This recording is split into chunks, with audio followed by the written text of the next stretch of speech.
Ryu, thank you so much for watching. Don't forget to like, subscribe, comment, and share. Today we're sitting down with Coach Nick Lasala, the new head football coach at Spanish River High School. Stay tuned. Welcome to the River.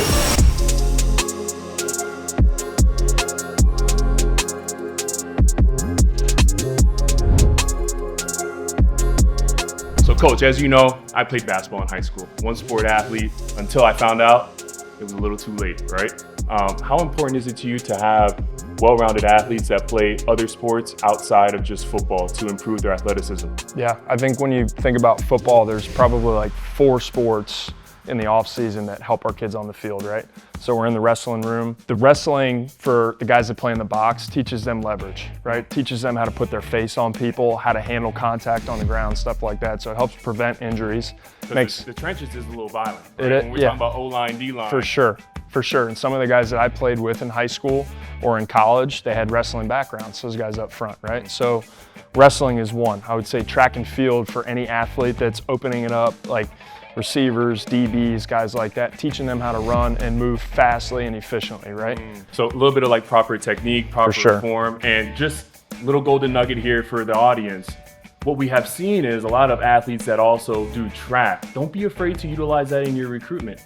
Show that you're a fast 100-meter sprinter, 200 meters. Those are great metrics and statistics to translate over into the football field. So keep that in mind when you're building your highlight tape. When you're in the off season, don't be afraid to try these other sports, especially track and wrestling. So those college coaches, they'll ask for verified times in track because they know that's a verified time, right? So if you tell them, okay, this is a 10-6 kid, that'll correlate on the football field, right?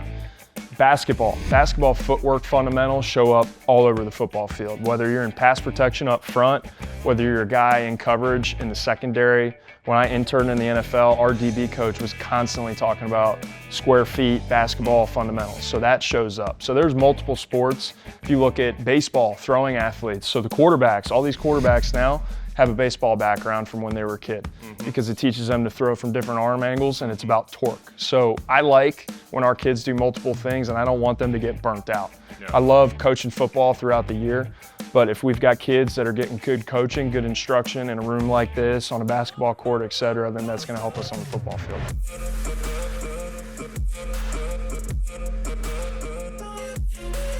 And Coach, I was a basketball player, right? So if you see a guy junior year in high school and he's catching alley-oops above the rim, first thing that comes to mind is, hey, we can throw this guy a jump ball in the end zone in the red zone, right? For sure. So a lot of the times as well, those basketball players who have that athleticism, who have that size, who may be those tweeners, right? They're like 6'4", 6'5".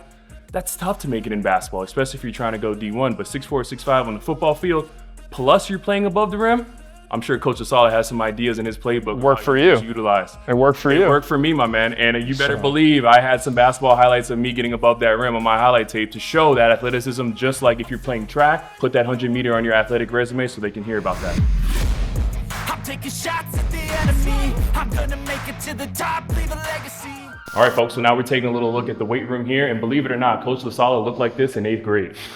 So he has lived, breathe, and eat in the weight room, and we're going to talk a little bit about his philosophy around strength training and what he's really trying to promote here at Spanish River with his football team. So one of the first questions that all these college coaches ask, aside from like what kind of kid is he and what are his grades, is does he love the weight room, right? Because it's about development. And they want to know if guys are committed in the off season to getting better and improving that growth mindset, right? It's got to literally show up in how they grow and what they put in as far as their off season is kind of the results that a coach is going to get on the field. You don't want to have to worry about chasing a kid because in college, these coaches, once they get into the off season, who are they spending the most time with? The strength coach, right? So they don't want kids that are going to be a problem for that strength coach. So they know if they've got a kid that's already got good habits that they don't have to wash the stink off of him, it's going to be a smoother transition when they get there. There we go. And so there's a little bit of want to, right, when it comes to the weight room, showing up, putting that extra effort in outside of practice because, as we know, Nick, you're sore after the games.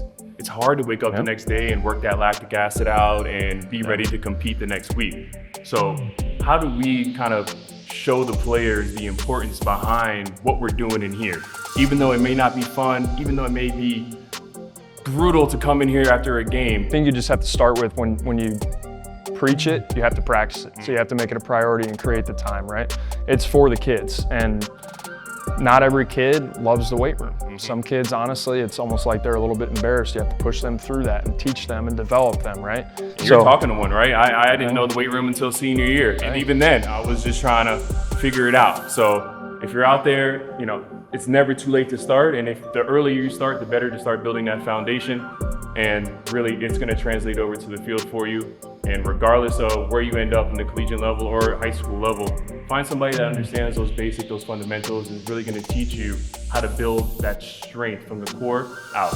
Yeah, so, you know, I think once we get in season, right now we're getting into the off season where we want to get bigger, stronger, faster, right? And get through these summer months where it's hot out and get our kids to fall camp bigger, stronger, faster, well rested. We won't want to beat them up through the summer. There's going to be some tough days, but the goal is to get to the season stronger than we are right now, bigger than we are right now, faster than we are right now. So there's got to be a why to everything that we do. When we get to the season, it's about maintaining strength through the season, you know, and working out the kinks after a game. The only way to kind of break up that lactic acid and some of that soreness is to literally work it off, right? So we've got a great strength coach here who knows what he's doing. He's also the weightlifting coach here, Kyle Sessions. We're lucky to have him as a resource, and this obviously is a room that we're going to get our kids very familiar with. Absolutely. And so it sounds like off season, that's the time to grow, get stronger, get faster. And during that season, we're trying to maintain the same speed, strength that we had the first game until the playoffs. I would say ideally, like even some of these kids, like you're talking about a 15-year-old kid, 4 to 6 months is a big deal when you're 15 years old. So there's no reason why some of our kids can't get stronger through the season and not losing sight of that. They're not pro athletes. They're not in their mid to late 20s, early 30s where they're just trying to maintain something. Like these kids can be developed through the season in every which way. Before we wrap up, folks, I'm ready for some football. I'm ready for Saturday, I'm ready for Sunday, and I'm especially ready for Friday football. We're starting off the 2025 high school season with the Full Ride Challenge. We're gonna see which head coach or coach has been putting in that work this all season. So today, we got Coach Nick Lasala getting under that bar with 225. Let's see what he's been up to and his team. As promised, we got our strength guy here supervising to make sure I don't get hurt, Coach Kyle Sessions. Yup. Let's go. Woo! Let's go, Coach. Let's go, Coach. Push, Coach. Show them what you've been on. Let's go. Welcome to the river. Let's go. Let's go. Welcome to the river. Woo! Come on, Coach. Come on. Let's go. Let's go. Breathe. Breathe. Drive. Drive. Let's go, Nick. Let's go, Coach. Let's go. Let's go, Coach. Yeah. Let's go. Lock it out. Let's go. Woo! Dig in. Come on. Dig in. Yeah. Full Ride you. If you think your coach got more, give me a call, 954-833-1554. I'll fly out and get it on film. My freshman roommates are still some of my closest friends. Yeah. Because of that bond that you guys are going to You're building memories. Especially if you're staying on campus. And I love staying on campus freshman year because you're really getting that college experience. I'm glad you said that because I tell our kids like some people want to go away to college and they want to be in an apartment right away. I'm like, why would you do that? Freshman dorm experience is one of those lifetime experiences. There's nothing like it. Yeah, you're gonna for sure. build those relationships that are going to last a lifetime. And that's super critical. So Coach, tell us a little bit about at Stetson and then transitioning from a player to a coach. Yeah. What was that like? So I played at Stetson, transferred to FAU, kind of had a preferred walk-on lined up and just didn't follow through with it. You know, I think it was just time for me to call it quits as a player. Yeah, you know, so I spent almost a year away from the game and I was itching to get back into it and be a part of a team and have that camaraderie. So when I was 21, I started coaching at the high school level, went back to my alma mater, coached there. We went to a state championship that year. That was 10 years ago already. So I knew I wanted to be involved with football for the rest of my life. Just had to transition to being a coach. But the cool thing about coaching is you get a never-ending supply of opportunities to develop people and you kind of live out your dreams through them, you know, and it feels just as good to see a kid develop and help them grow and to go achieve their dreams. Absolutely. And I think you mentioned it, right? That took you a little bit of time to figure out after that transition where you were going to keep football a part of your life. Yeah. And for me, you found it a lot faster. For me, it took me several years after going into the corporate environment and watching Sunday football, going to the local community high school game, right? Going out to American Heritage, going out to Spanish River, Pinecrest, and you smell that fresh cut grass. Yep. You see the lights, you see the guys flying around the field, and you're like, Yeah. oh my God. For as much as my life, I really look at what do I have the most experience in. And when you really get down to the nitty gritty, if you've been playing football long enough, most people by our age, 31, 35, 40, you've got so much experience, but there's a lot of athletic experience, a lot of football experience. Yeah. And to just say it's done Yeah, when you hang up that helmet, for sure. Yeah. that is hard. There's been an identity that has formed over years and years. You wake up, you're going to practice, you're going to the weight room, you're going to lunch, you think you're a football player, you behave, you act.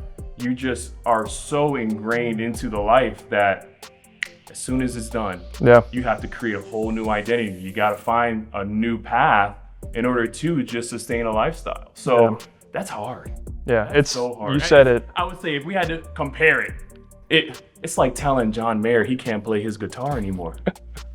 That's one way of putting it, for sure. Yeah. You mean- Trading the strings for the laces. Yeah, for sure. Devastating. But John Mary's gonna be playing that guitar for a lot longer. So than a we football we player. talked about that with the players. I talked to them about like the identity that you said, like it was an identity crisis when I stopped playing and you give it up. It's like, whoa, what do I do now? You think of yourself as a football player for so long, and telling these kids, like a lot of them are gonna play college football, some of them won't.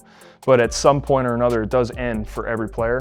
And not getting their entire identity caught up into just being a player, being a well-rounded human being, and having other aspirations beside it. And it could be revolved around the sport, but just understanding you're not going to play forever. So if you love the sport, find a different way to give back to it. Absolutely. You know, because you can do that as long as you want. 100%. And we talk about this all the time with Forward IU, is that football is a funding mechanism to help you pay for your education. We want to go to school, use football as a funding mechanism to come out debt-free. You're competitive in the marketplace now, and you can leverage a lot of those skills, those intrinsic skills that you develop as a football player. Discipline, hard work, perseverance, dedication, pushing through pain. Yep.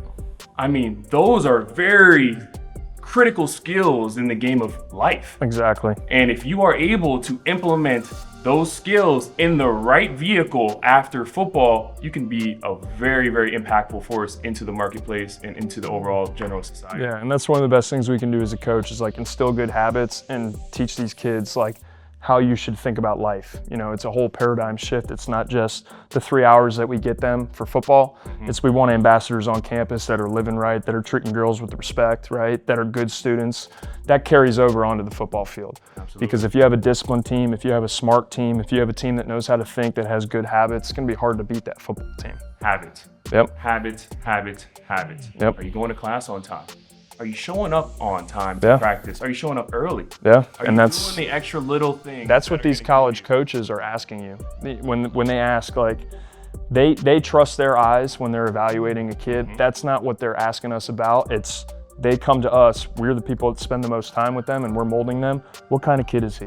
What do his grades look like? Like, can I touch him academically?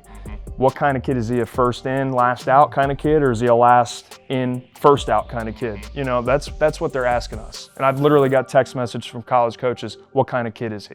So, And those are things that the player can control. yep. A lot of the times, certain things you can't control, and you can't focus on the things that you can't control. What you can control is, am I showing up on time? Right. Am I going to class? Yeah. Am I hitting the weight room? Am I doing extra reps? That's all in the player's control. For sure. Now, whether a coach wants to offer you a scholarship, that's out of your control. Right. Now, there are things that you can do to increase the chances of a coach identifying you and offering you a scholarship. Yep. But all those other things, that is something the player needs to control Yep. in order to get to that next level. And not everybody's got it, coach. No, and we call those separators, right? It's like We talk about being a shark and what does it take to be a shark, but those are separators. That's what's going to separate you from the other guy in your position group, and that's what's going to put you on the field. Ultimately, that's what's going to get you the college offer, right? For us as coaches, like, we need to be the separators for our kids. When these college coaches come, the way that we're structured, the environment that we create for our kids, we need to give them a competitive advantage. But for our kids within the system, they need to make their own competitive advantage, and those are the separators that we talk about. The eye and the sky don't lie. Oh yeah. You got to get on the field. You got to make some plays. Yep. You got to win some football games if you want to make it to the next level. No doubt. All right. Well, folks, there you have it. Thank you so much for watching. Don't forget to like, subscribe, comment, share. I'm Coach Klein. Coach Lasala. Talk soon.